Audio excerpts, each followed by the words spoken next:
City sidewalks, busy sidewalks, dressed in holiday style. In the air, Welcome everyone to Monday Morning there's a feeling Bob. of Christmas. I don't care if you took a poll. You conned me into this last year. I will not do it again. Turn that shit off. Now turn the camera off, get rid of this fruity shit, and be quick about it. We've got work to do. Sorry, folks. We'll be right back.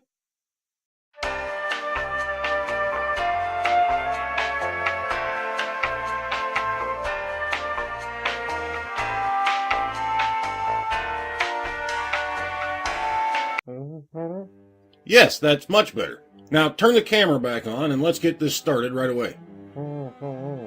It's already on. You're supposed to... You know what? Never mind. You're an idiot. It's my fault for letting you work here. Welcome everyone to Monday Morning Morons for December 24th, 2018. This week, let's start with our children's newest demand. College students demand 8 hours of sleep per night. Well, grown-up children anyway. Everyone deserves 8 hours of sleep. Causes advanced by Democratic Socialists are many. Tuition-free college, universal health care, a federal jobs guarantee, a living wage, and much more. Now they're adding a new right to the list. The right to 8 hours of sleep per night. Apparently gone are the days when pulling an all-nighter is a rite of passage for college kids. A group of Democratic Socialist students at the Georgia Institute of Technology has launched a campaign demanding that campus leaders allow for 8 hours of sleep each night. Wait for it. We're beginning our 8 hours campaign. If you are not getting enough sleep due to coursework overload or academic commitments, email us. We will advocate for you, confronting professors, challenging administration, and so forth to make a real commitment to the health of every student. Everyone deserves 8 hours of sleep, stated an email memo from the Young Democratic Socialists of America at Georgia Tech obtained by College Fix.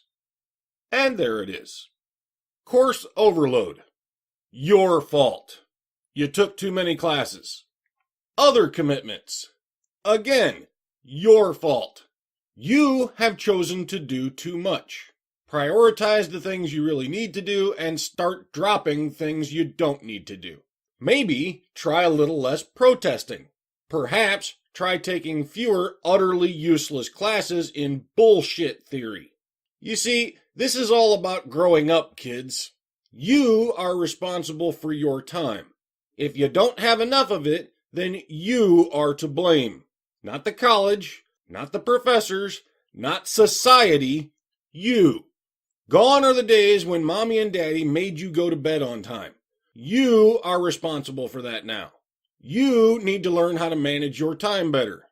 That's a right you already have. I went to college and worked a full-time job at the same time. You know how many nights I got 8 hours of sleep? Just about all of them. Well, 6 mostly, but that's just because I only sleep 6 hours a night. But point is, I got all the sleep I needed. You know how I managed that? I didn't take a full course load every semester because I knew I didn't have enough time to do so. I didn't spend my nights running around campus bitching about everyone else. I didn't spend my time socializing just so I could bitch about how other people behave. I managed my time. I didn't demand professors stop giving us so much homework or so many projects to do. I accepted that this is what must be done. This is how much time I have, so this is how many classes I can handle at a time. And the further I went along, the fewer classes I took at a time because they became more time-consuming as I went along. Now, it took me longer to finish than a traditional full-time student, but that was a sacrifice I had to make because of my situation. These were choices I made because I'm an adult. I'm responsible for myself and my time. If you fuckers want to keep insisting that we treat you like adults, then you need to be adults. And that starts with lesson number 1. You are responsible for you. Deal with it. All right, what's next, Bob? University charges for online feminist quest badges. Quest badges. Quest badges. Okay, seriously, this can't be what I'm thinking it is, can it? Colorado State University now offers an online curriculum through which students can earn Quest badges to demonstrate their familiarity with feminist concepts. The two-course program, called Introducing Feminist Frameworks, walks students through levels of personal and professional development opportunities for individuals who wish to learn more about intersectional feminism and associated concepts, with the goal of enacting personal, political, and social change. Material for the program is more extensive than that of typical gender diversity and inclusion training, according to its description, which explains that the program advances critical understandings of feminism, intersectionality, gender, and systems of oppression. Yeah. We know what intersectionality is. A collection of bullshit masquerading as academic study through the use of made-up buzzwords and a massive victim complex. But what is a feminism quest badge?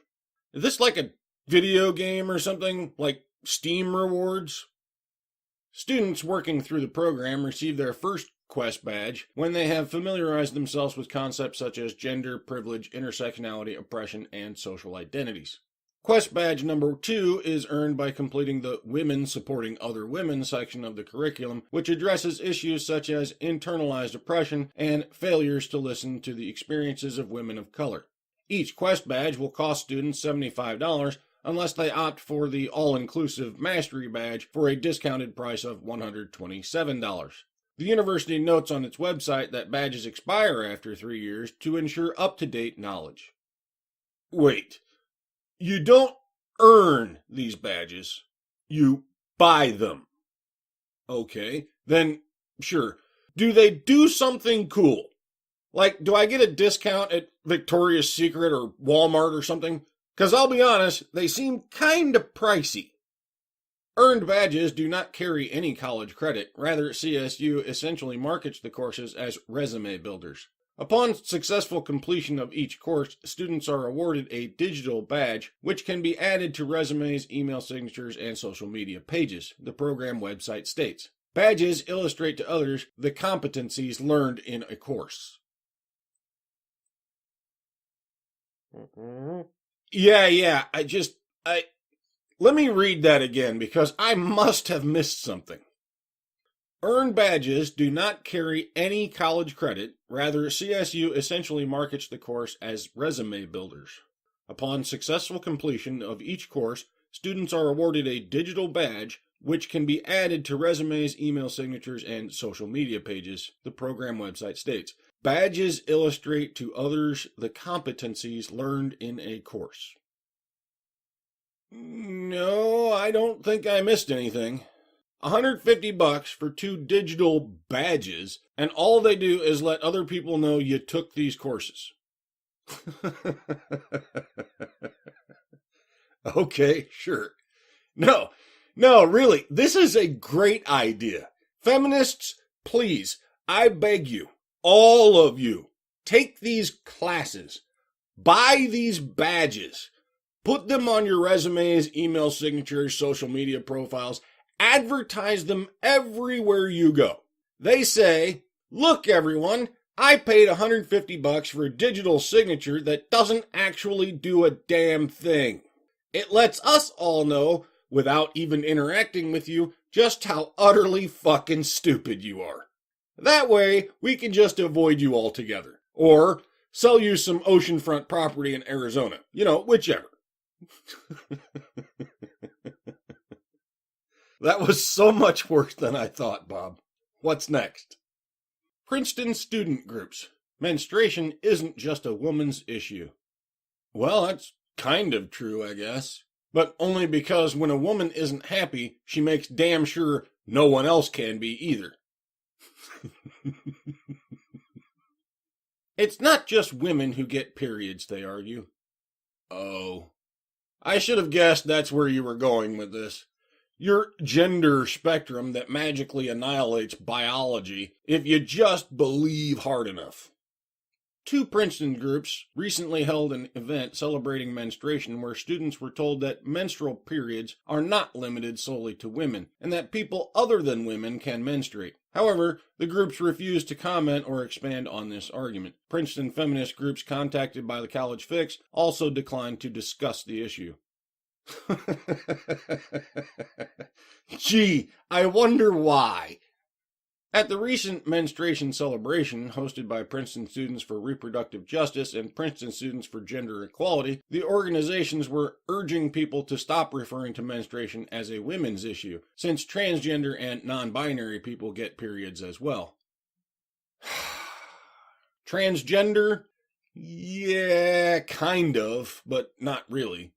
I mean, I'll give you that female to male transgenders do still menstruate until they actually transition because, well, they're still biologically women.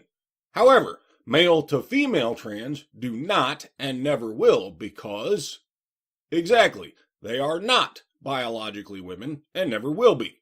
They're missing a couple parts required to menstruate, like a uterus, fallopian tubes, eggs, the parts where menstruating comes from.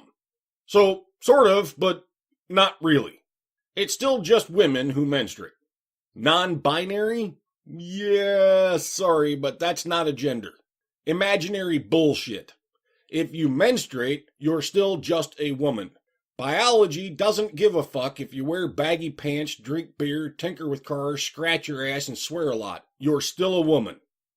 Menstruation, a monthly biological event in which the uterus sheds its lining if there is no embryo present, is widely understood by biologists and scientists to be a phenomenon that affects only females.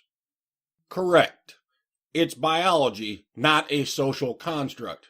They are a biological function. If you do not possess the required parts, you do not menstruate. It's really no more complicated than that. Males do not have these parts, and therefore, no matter how much they identify as, present themselves as, or alter their body to look like women, biologically, they are just not. They don't menstruate. I'm very sorry if that upsets you, but biology doesn't give a shit how you feel about it. And no, I'm not going to start diverging into all the fucking exceptions to the rule like menopause, hysterectomy, birth control pills, etc. Viewing these things as anything other than exceptions to the rule only feeds the lunacy, and you dipshits don't need any help with that. Neither Princeton Students for Reproductive Justice nor Princeton Students for Gender Equality responded to repeated requests for comment from the College Fix on the position that individuals other than women can menstruate. The Fix also asked the groups whether or not other topics commonly seen as women's issues, such as abortion, should no longer be referred to as such. Yeah, I'm not surprised they didn't answer that question, really. The question itself clearly demonstrates just how fucking hypocritical these nutjobs are. They aren't interested in truth, science, reality, fairness, equality, or anything else. They're only interested in privilege, i.e. theirs. And they will make up any insane, even contradictory shit they can think of to get more of it. Okay. Toxic masculinity time, Bob. Texas mother drowned decapitated son 5 before stuffing body in trash can, police say. A Texas mother drowned her 5-year-old son and decapitated him before stuffing his body in a trash can at their Houston home on Friday, police said. Liu, 43, was arrested Friday after the boy's father discovered the 5-year-old's headless body in a trash can in the garage of their home, the Houston Chronicle reported. Officers initially responded to a 911 call of a stabbing at the home around 7 p.m. Friday. Police arrived at the scene to find the boy's body in the garage, partially covered with a plastic bag. The boy's father later told cops he came home from work and Liu told him she sent their son away. After he started looking for the boy, his wife allegedly admitted the child was in the trash can, the Houston Chronicle reported. He found the body covered in a black bag inside the trash can along with the head. Police recovered a blood-soaked knife in the bathroom and blood spatter in the tub. Well, clearly the father did it, right? He's spinning a big fat lie just to frame her for it. And because he's a man, the patriarchy is believing him. And this poor woman, who didn't do nothing, Lou was taken into custody where she later admitted to drowning her son, but gave no further details of the decapitation. Well, of course she admitted it. She had to, don't you see? She's clearly being framed by her husband, and now her only shot is to confess and throw herself on the mercy of the patriarchy. If she's lucky, they'll take pity on her and let her live in a prison long enough for her to figure out how to clear her good name and prove her innocence. Well, it makes far more sense than blaming her. This is pretty toxic behavior, so it can't be her fault. Women aren't toxic. They can't be. Only men. Save it, Bob. You're just wrong. Feminism says so. All right, let's wrap it up. Plot twist. UVA course teaches how liberal whites commit microaggressions. You mean the woke hipsters aren't as woke as they think they are? Why, I'm shocked. The University of Virginia held a 1-credit-hour course during the fall 2018 semester that was aimed at describing why liberal whites use microaggressions as a way to vent their frustrations over racial, cultural, and sexual equality. Titled Microaggressions, Why Are They So Sensitive?, the course taught students about various types of microaggressions, such as, "You are so articulate. Those stripes make you look thin. I am so glad that I have an Asian lab partner for chemistry. Now I know I'm going to get an A." And more. Whoa. Hang on. "You are so articulate" isn't a fucking microaggression. It's a compliment, you nitwits. "Those stripes make you look thin" is a well-known optical illusion. Stripes distract the eye and break up solid objects to make them appear smaller. Hell, it's one of the principles behind camouflage. Not a microaggression, just a fact. And the Asian lab partner thing, well, can't say I've ever heard anyone say that, but if they have, well, that's just someone being a fucking idiot. Wouldn't really call that a microaggression either. The course description states that when a person commits a microaggression, it usually results in a minimal reaction from the person whom they are offending, and the speaker may be unaware that the comments were negatively perceived. And therein lies the entire problem with this shit. Perceived. Not intended. To put it another way, you are attributing intent to a person's words rather than trying to understand what they meant. Your failure to listen does not mean they have a problem communicating. It means you do. For your information, there have been numerous studies conducted on the subject of communication. You know what pretty much all of them found? Only about 7% of communication is words. The vast majority of meaning is communicated through body language and tone, not the words themselves. Makes me rather curious why you dolts spend so much time and effort policing that 7% for everyone else.